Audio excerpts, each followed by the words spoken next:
diversity, the Diversity, Unity, and Equity Art Contest Showcase. This is brought to you by the Diversity and Inclusion Council and your Student Life and Engagement team. We have two categories, visual and written or spoken. The theme of this contest was, what do diversity, unity, and equity mean to you? What do you see? What do you feel when you hear those words? So we can move into our first category, which is verbal art. Our first participant is Dr. Morgan Phenix. So Dr. Phenix, I know most of us are very familiar with you, but would you briefly introduce yourself and then your piece? Yes, I'm Dr. Morgan Phenix. I'm a part-time employee at Lord Fairfax Community College at Luray Page County Center.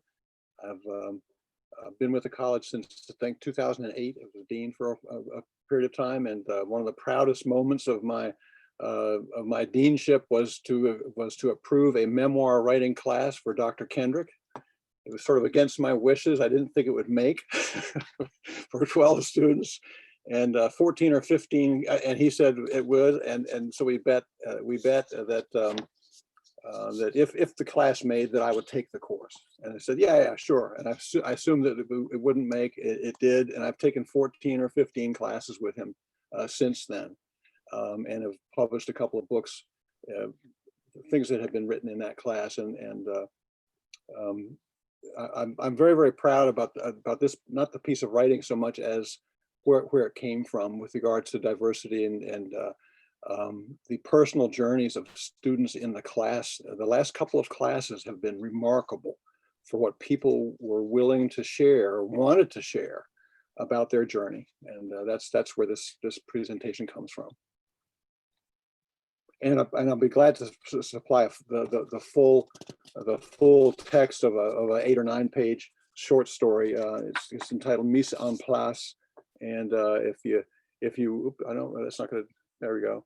If you like that, if you'd like to get a full copy of this, because I'm only gonna read a little bit of it, please do get in touch with me, mphenix and ask for a copy of Mise en Place.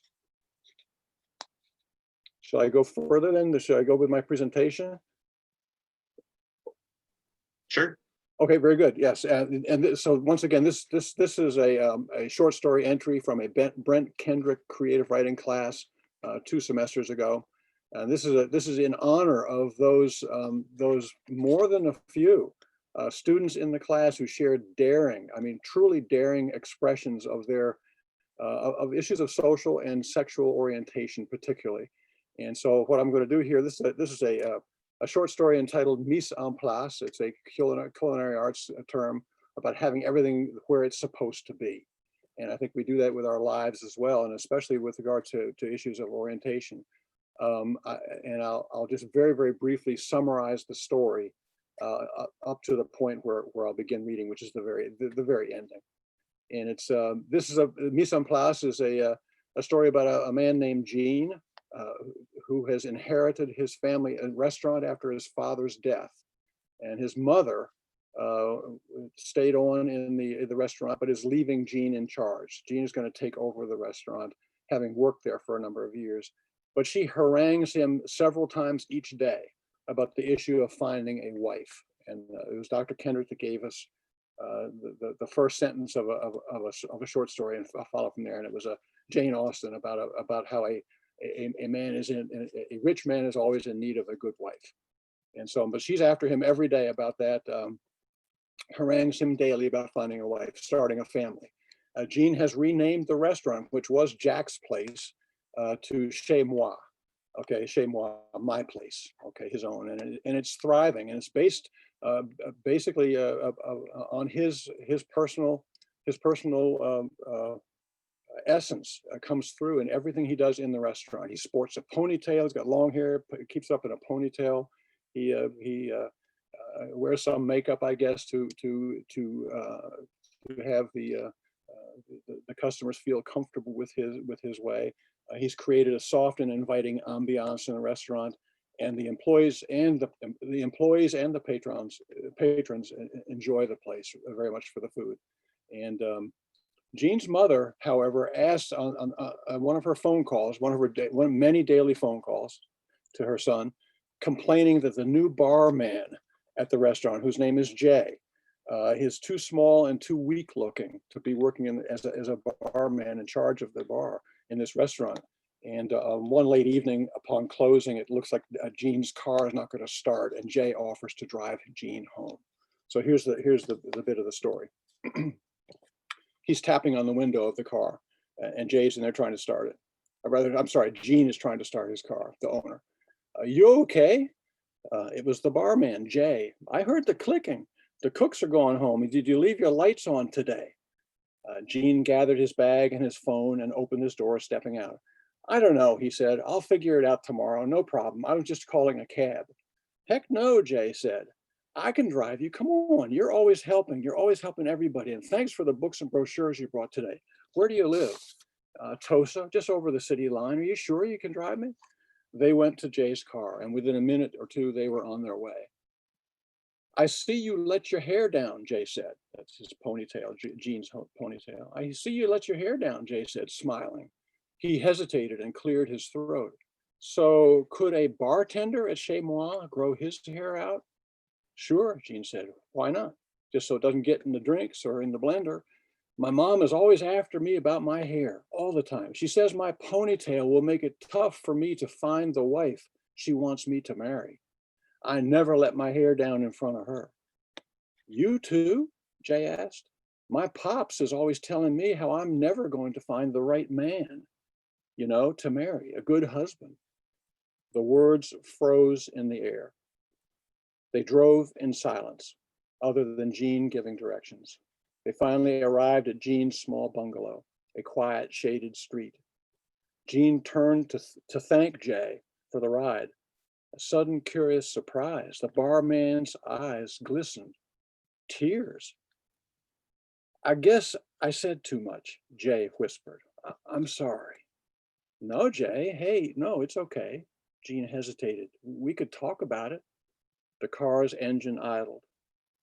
Well, anyway, Jay said, I could swing by tomorrow and pick you up, drive you to work. Your car's there at the restaurant. Okay, Jean said. He leaned closer. Yes, and thank you. He touched the softness of Jay's cheek and chin. Jay reached, tentative, and twisted a lock of Jean's hair around a forefinger, a gentle, slow tug. Okay, he said. That's it. Thank you so much. That was excellent. Really enjoyed that. Thank you very much. Appreciate it.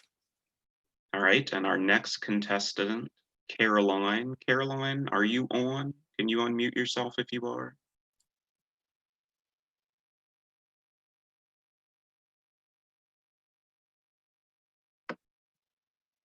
Looking through the participants here to see if she's on. Okay, it doesn't appear that she is. So Caroline wrote a poem, With Love We Unite, so I will read that for her. New faces surround us each day. Most of them we will never see. Most of them we will never know. We are too often all alone. Novels, magazines, biographies, comics, romance, mystery, horror, sci-fi, children's literature. Through reading, we unite. Bars, cafes, coffee, bread, wine, beer, clubs, restaurants, appetizers, parties, champagne. Through food and drinks, we unite. Theaters, plays, the big screen, DiCaprio, Ejiofor, I'm probably butchering that, Freeman, De Niro, Davis, Theron, Cruz, Hayek. Through film, we unite. Cello, piano, flute, drums, hip-hop, jazz, country, rock, K-pop, classical, folk, blues. Through music, we unite. Brothers, sisters, uncles, aunts, mothers, fathers, sons, daughters, grandparents, cousins, ancestors. Through family, we unite. Dancing, laughing, drinking, talking, Instagram, Twitter, Facebook, TikTok. Parties, social gatherings, through society, we unite.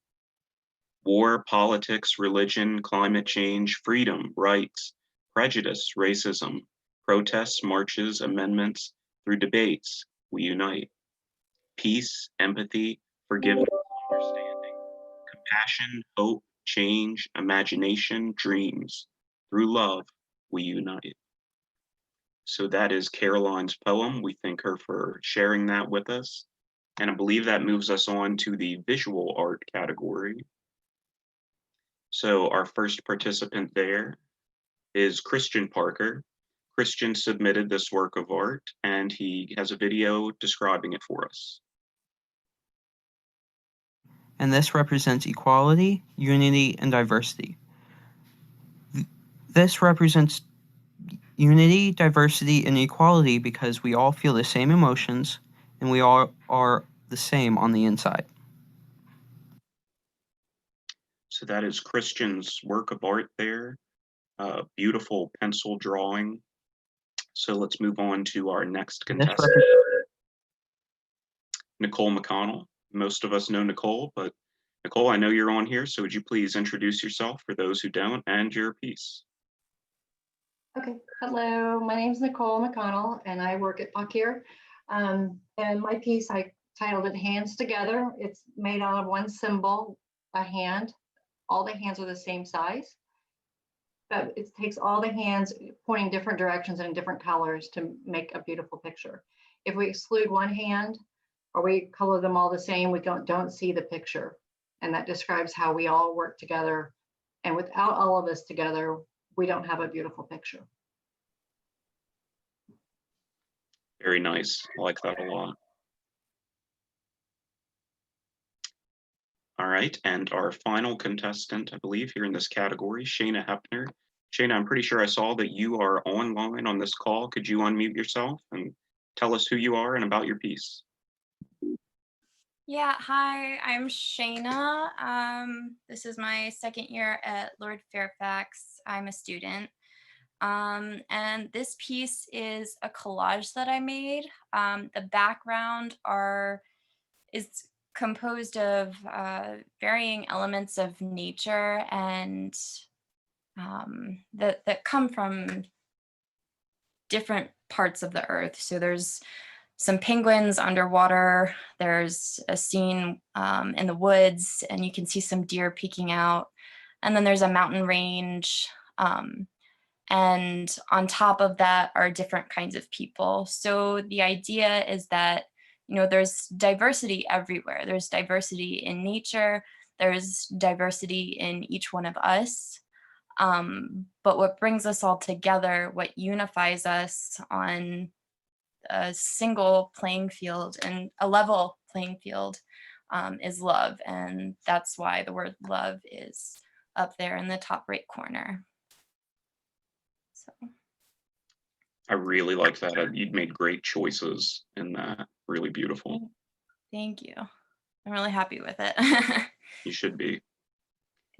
So that takes us to the end of our contestants' presentations. Now it is time to vote in the two categories, and Chris Lambert will be pushing that poll out to all of us to vote.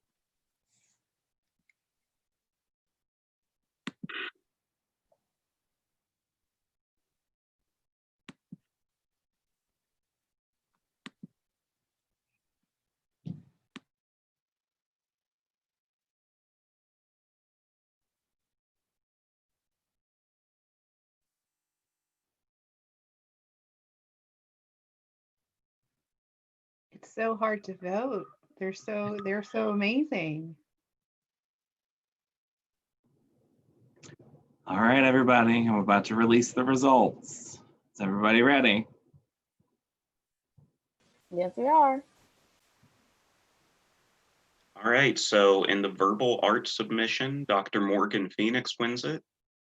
And in the visual art, Shayna Hepner wins it. And I believe we have second and third place prizes as well. Taj, you can correct me on that. I'm not quite remembering. But we certainly think everyone. Yes, we do. Good. So everybody's a winner today. Everybody's a winner for entering. We appreciate all of your submissions. I think everyone that participated in this really grasped what we were trying to go for. Really great job, everyone. You deserve a round of applause.